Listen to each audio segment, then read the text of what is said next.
Hello, I'm Lee Ann and welcome to Waterford Property Watch. Today I'm joined by Chartered Engineer Derry O'Sullivan. Derry has a wealth of knowledge in all things BER, insulation and how to upgrade your home to make it more energy efficient. How are you today, Derry? Leanne, I'm good, thank you. Yeah, thanks for inviting me along. Very welcome. Derry, insulation, why does it matter so much in relation to your BERs? I suppose it's the basic criteria in a house. If you get a BER done on your house, part of the result that you will get, suppose you get an E, for example, part of the E result you will get will be as a result of heat losses from your house. We're talking about insulation. So part of the result will be heat losses from your house. But the other will be then the use of energy in the house. So the first part, to answer your question, the first part of your BER will be looking at insulation in the attic or the walls or windows or whatever. Perfect. And what is like the first step? Say I'm a homeowner who's moved into a home that's maybe a C rating, which is middle of the road. Middle of the road, yeah. What would my first step be to look at insulation maybe as a cheaper cost? Well, the simplest thing to look at, Leanne, is the attic insulation. It's you just pop your head through the attic, into the attic and see what you have up there. And what you should have up there is 300 millimeters of mineral wool, which is about kind of that depth of mineral wool. But if you throw a suitcase on top of it now and you squash it down to that, you're going to reduce the thermal effect of it completely. But what you should have up there is pop your head up. If you've only got 50 millimeters, then you need to upgrade that. But if you're lucky enough to already have 300 millimeters, then you're fine. Brilliant.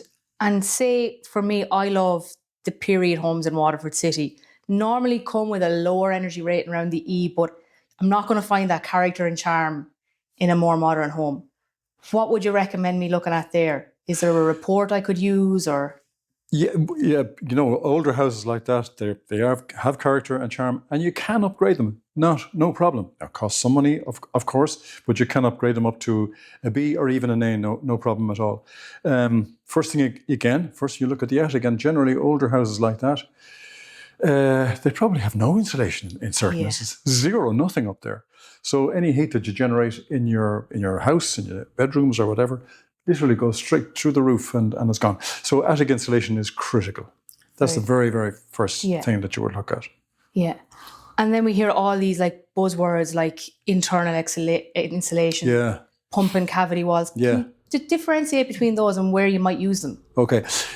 Going back to your original question about an older houses do not have cavity walls, so you're really only looking at internal or external insulation for the walls. But just the general thing, most houses now are cavity wall houses. Yeah. Some are timber frame, but they're newer type houses. But most houses around the country would be cavity wall. So the question is then, how do you insulate those cavity walls? Okay, the internal insulation is one solution, but it can be very disruptive to services like your radiators and your plugs and wardrobes and kitchen fittings and so on. So internal insulation can be quite disruptive, but very effective, of course.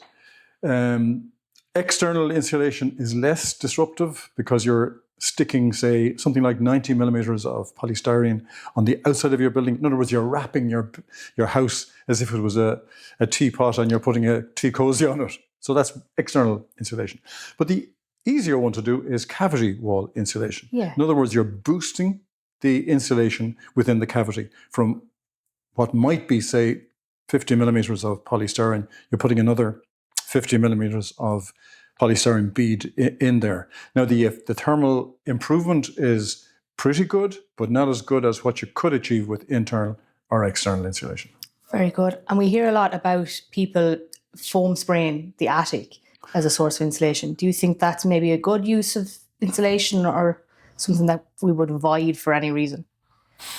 Okay, some companies might disagree with what I'm going to say, but my viewpoint is whenever I see that, I kind of say, I do not recommend that.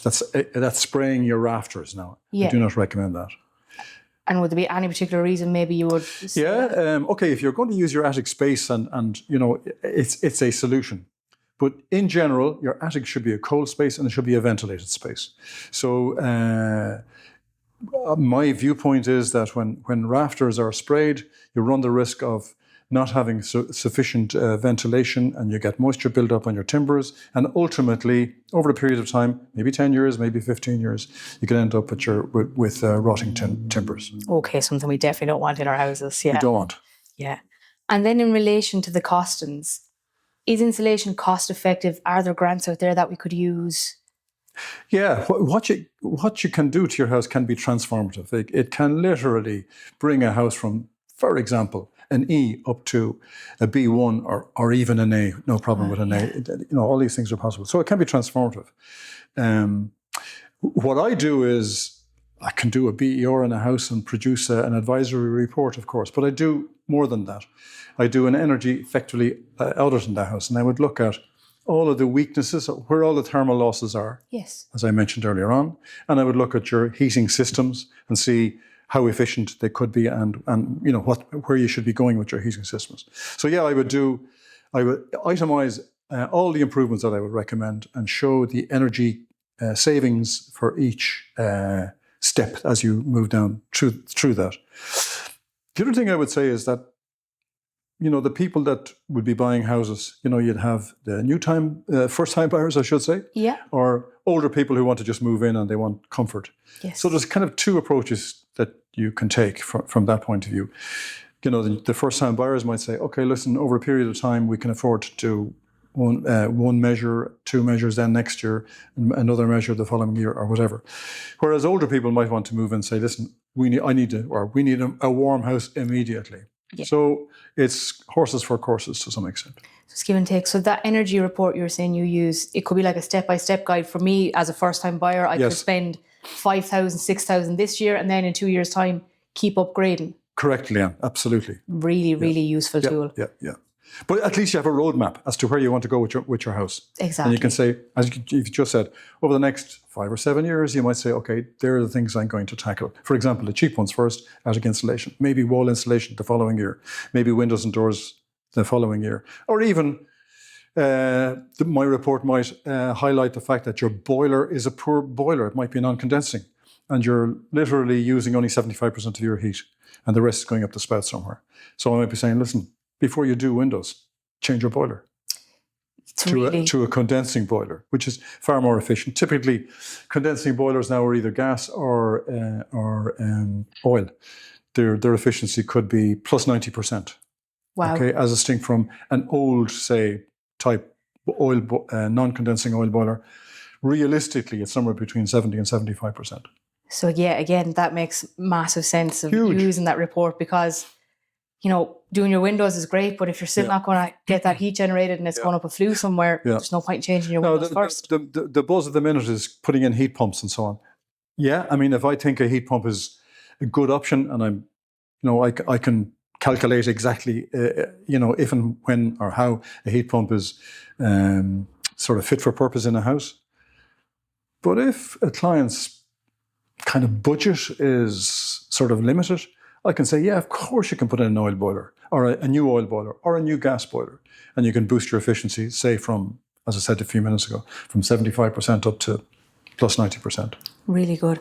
So I think the basis I'm taking away from this is, don't be afraid. If you see a low energy rating on a home and you're thinking of purchasing, there are things that can be done. And again, if you're looking at a house that's a C rating as opposed to an E, it will be indicative in the sale price. You will have a little bit to spend to bring it up, but it's very doable.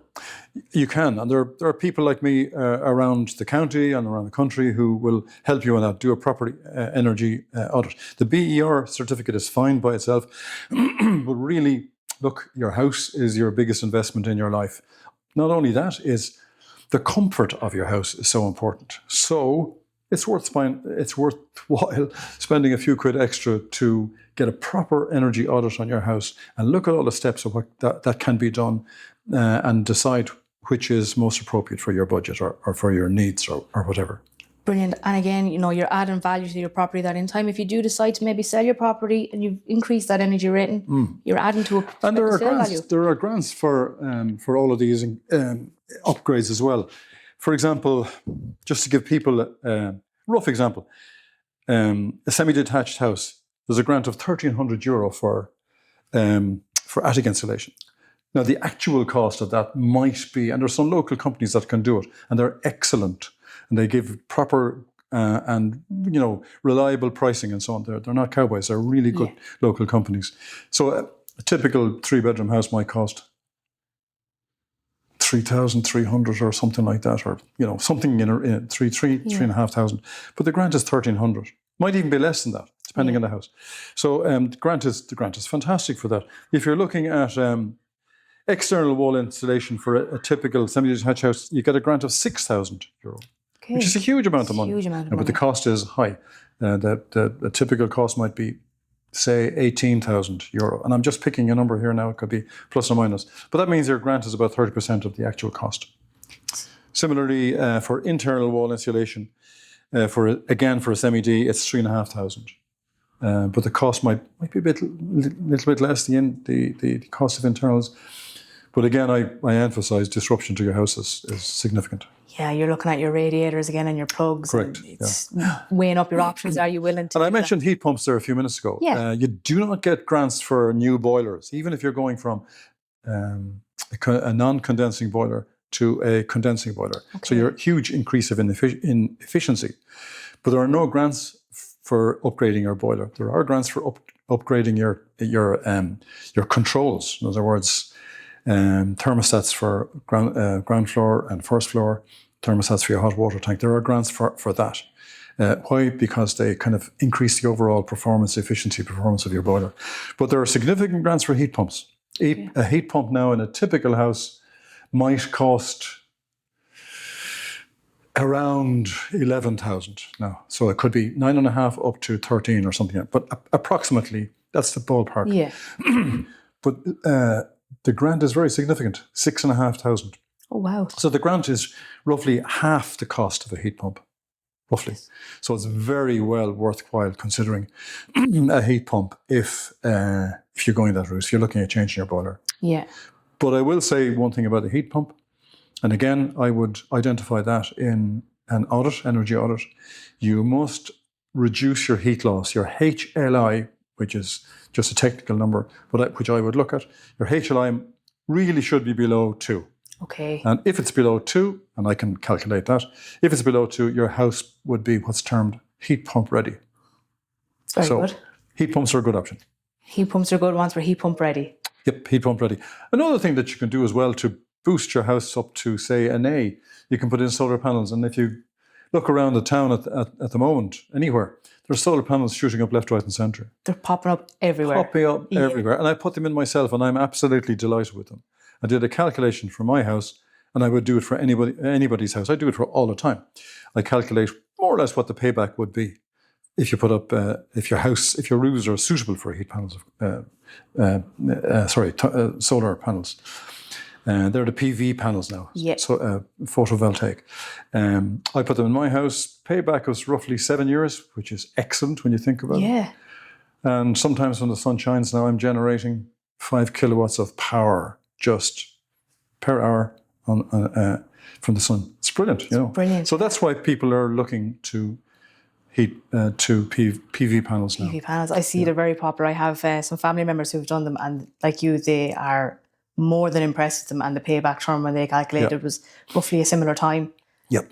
Years ago, Lee Ann, panels were very expensive. To put them up were expensive. They weren't as efficient as they are now. So years ago, the economic sense was not fully there, but it is now. Yeah. And we're all about economic sense now. Anything we can save, we'll save. Yeah. So, Derry, I'd like to thank you for your time today. Okay. And if you'd like to get anything done with Derry, I would recommend using Derry for your BER or your energy rating reports. You can be contacted at www.berconsult.ie.